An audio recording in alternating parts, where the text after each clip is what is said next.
Hello students, आज हम class 9th की नई बुक गणित मंजरी की एक्सरसाइज 2.1 को समझेंगे। और इस एक्सरसाइज में समझने से पहले हम कुछ कीवर्ड्स और इसका इंट्रोडक्शन देखते हैं। यहाँ पे हमारे पास एक पोलिनोमियल दी है 4x + 5y + 3। और यहाँ पे इस पोलिनोमियल के अकॉर्डिंग हम यहाँ पे इन कुछ टर्म्स हैं जो इनको हम क्लियर करने की कोशिश करते हैं। तो इस पोलिनोमियल के अकॉर्डिंग टर्म्स का क्या मतलब है, यहाँ पे हम बात करें कि टर्म्स यहाँ पे हुई 4x 5y और 3। ये इसकी टर्म्स कहलाएंगी किसी भी पोलिनोमियल में जो इस तरीके से 3 या 2 या जितने भी अलग अलग टर्म्स होंगी तो उसमें टर्म। जैसे मैं यहाँ पे कहूँ 2x + 1, इसमें दो टर्म हुई, एक 2x और एक 1।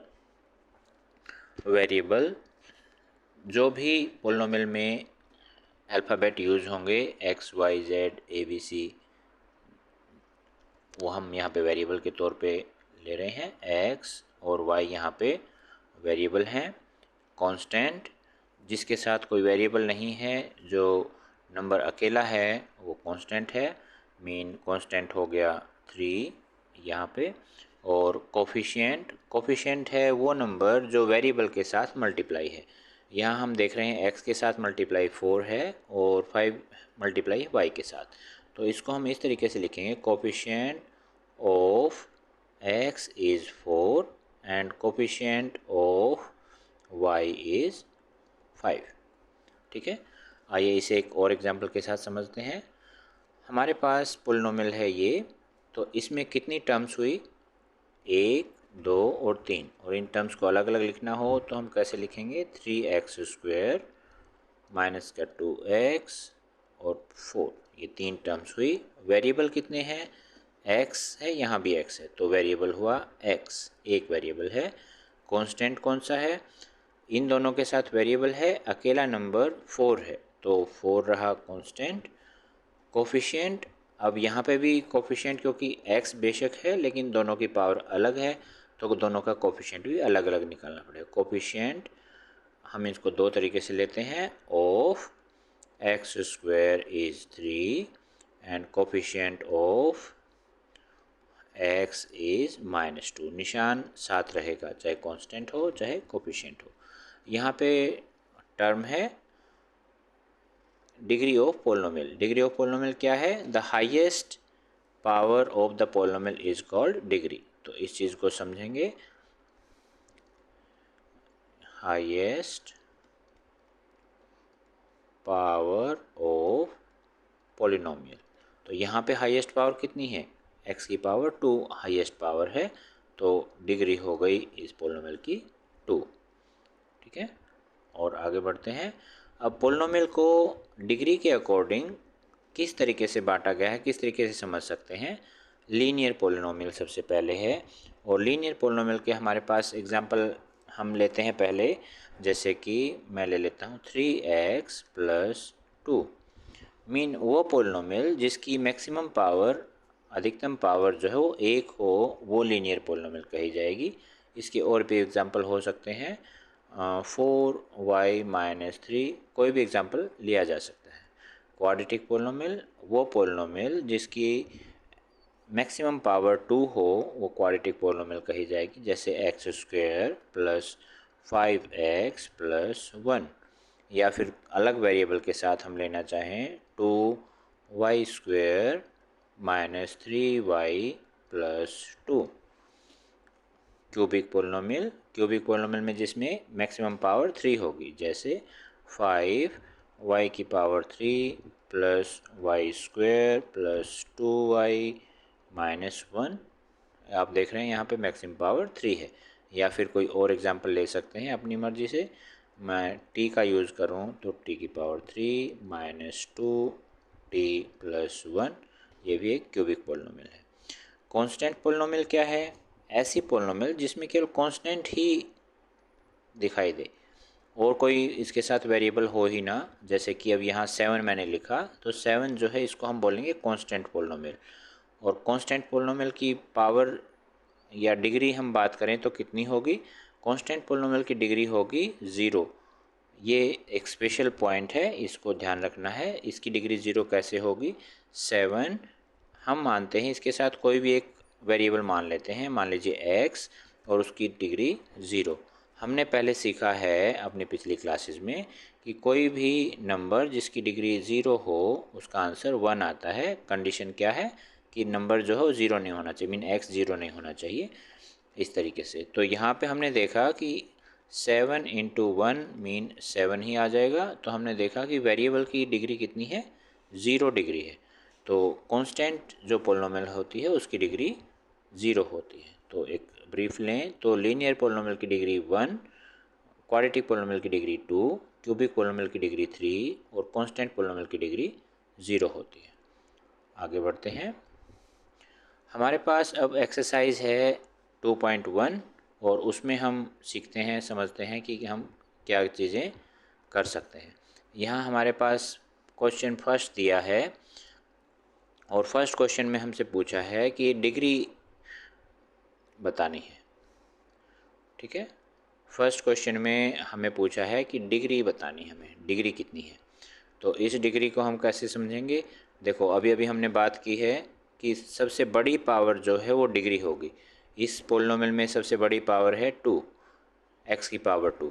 तो इसकी डिग्री, इस पोलिनोमियल की डिग्री कही जाएगी 2। और फाइनल आंसर जो लिखेंगे वो प्रॉपर लिखेंगे, degree of polynomial is equal to 2। इस तरीके से फाइनल आंसर लिखा जाएगा। ठीक है, इसी तरीके से हम सेकंड पे भी जाएंगे। सेकंड में हमने देखा कि y की power 3 plus 2y minus 1, maximum power y की पावर है 3। तो इस पोलिनोमियल की डिग्री हो जाएगी 3। यहाँ आया -9, तो -9, अब ये पहली बात तो कैसी पोलिनोमियल है? -9 जो है वो हो गई कांस्टेंट पोलिनोमियल, क्योंकि अकेला कांस्टेंट दिख रहा है। कांस्टेंट पोलिनोमियल में अभी हमने पीछे देखा है कि कांस्टेंट पोलिनोमियल की डिग्री कितनी होती है? 0। तो हमें कांस्टेंट पोलिनोमियल यहाँ पे हो गई, डिग्री हो गई 0। 4z माइनस 3, इसमें हमने देखा 4z, z के ऊपर कोई ऐसी बड़ी पावर, कोई पावर नहीं दिख रही, मीन इसकी पावर 1 है। तो इसकी डिग्री हो जाएगी 1।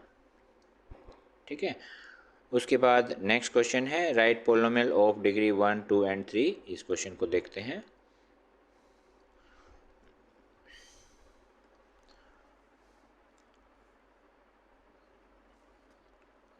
इस क्वेश्चन में हमारे पास क्या दिया है? Right polynomial of degree 1, 2 and 3। Mean हमने अपनी मर्जी से, अपने तरीके से पोलिनोमियल्स की जो डिग्री दी है उसके अकॉर्डिंग पोलिनोमियल बनानी है। तो हम डिग्री 1 के लिए पोलिनोमियल बनाएं, डिग्री 1 के लिए पोलिनोमियल बनाएं तो आप कोई भी ले सकते हो, 2x प्लस 3 या फिर 5y माइनस 1 या फिर t प्लस 2। मीन मैक्सिमम जो डिग्री है वो 1 होनी चाहिए, मैक्सिमम पावर जो है 1 होनी चाहिए। ठीक है, इसी तरीके से डिग्री 2 के लिए पोलिनोमियल कौन सी होंगी? डिग्री 2 के लिए होगी quadratic polynomial, mean x² minus 2x plus 3 या फिर y² प्लस 3y माइनस 1, कोई भी अपना आंसर ले सकते हैं। और डिग्री 3 के लिए, डिग्री 3 के लिए पावर कौन सी होगी? डिग्री 3 के लिए पोलिनोमियल कौन सी होगी जिसमें पावर 3 होगी? x की power 3 plus 2x² plus x plus 1। इस तरीके से हम देखें, हमने देखा कि इसकी डिग्री 3 है। ठीक है, इसके बाद नेक्स्ट क्वेश्चन आता है what are the coefficient of x² and x³ in this polynomial. पहले तो इन टर्म्स को लिख लेते हैं जहाँ जहाँ पे दी हैं। ये x³ की टर्म है और ये x² की टर्म है। यहाँ पे 6x², तो यहाँ पे x² का कोफिशिएंट, x² के आगे जो नंबर है वो x² का कोफिशिएंट है। तो हम लिखेंगे कोफिशिएंट ऑफ x² इज 6 और एक्स क्यूब के आगे लिखा है 3x³ ऐसे लिखा है, तो इसके आगे है -3, तो कोफिशिएंट ऑफ x³ इज़ -3। इस तरीके से हम यहाँ इनका आंसर दे पाएंगे। ठीक है, कांस्टेंट की बात हो तो कांस्टेंट इसमें 7 है। नेक्स्ट करते हैं। अगला क्वेश्चन है हमारा, what is the coefficient of z in this given polynomial. अब यहाँ पे पोलिनोमियल दी है, मैं फिर से लिख लेता हूँ, 4z³ + 5z² - 11। पूछा गया है कोफिशिएंट ऑफ z क्या है, लेकिन यहाँ पे तो z है ही नहीं, z⁻³ है, z⁻2 है, z है ही नहीं। तो अगर हम बात करें z⁻³ का कोफिशिएंट 4 है, z⁻2 का कोफिशिएंट 5 है, लेकिन z नहीं है, तो इसका आंसर आएगा 0। हम लिखेंगे कोफिशिएंट ऑफ z = 0। ये क्वेश्चन नंबर 4 के लिए हुआ। ठीक है, अब क्वेश्चन नंबर 5 के लिए बात है, what is the constant term in this polynomial. इस पोलिनोमियल में कांस्टेंट टर्म कौन सी है, ये तो आसान सा है। अगर इस पहले वाले में कांस्टेंट टर्म पूछे तो ये थी, इसमें कांस्टेंट टर्म कौन सी है, इसमें कांस्टेंट टर्म है -10। ठीक है, जो जिसके साथ वेरिएबल नहीं है वो कांस्टेंट है, तो आप लिखेंगे कांस्टेंट टर्म क्वेश्चन नंबर 5 के लिए, कांस्टेंट टर्म इज -10। ठीक है, एक छोटी सी जानकारी और हम साझा करते हैं।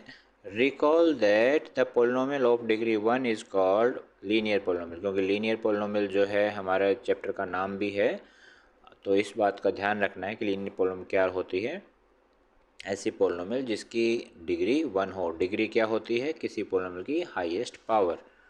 ठीक है, और कोई भी पोलिनोमियल जिसमें केवल एक ही वेरिएबल दिया हो, जैसे यहाँ पे x दिया है, यहाँ पे केवल z दिया है, हम पिछली देखें तो यहाँ पे केवल x दिया है, जिसमें केवल एक ही वेरिएबल दिया हो उसको यूनिवेरिएट पोलिनोमियल कहते हैं। मीन एक ऐसी पोलिनोमियल जिसके पास एक ही वेरिएबल हो। A polynomial having one variable is called univariate polynomial. ठीक है, आशा है समझ में आया होगा। Thank you.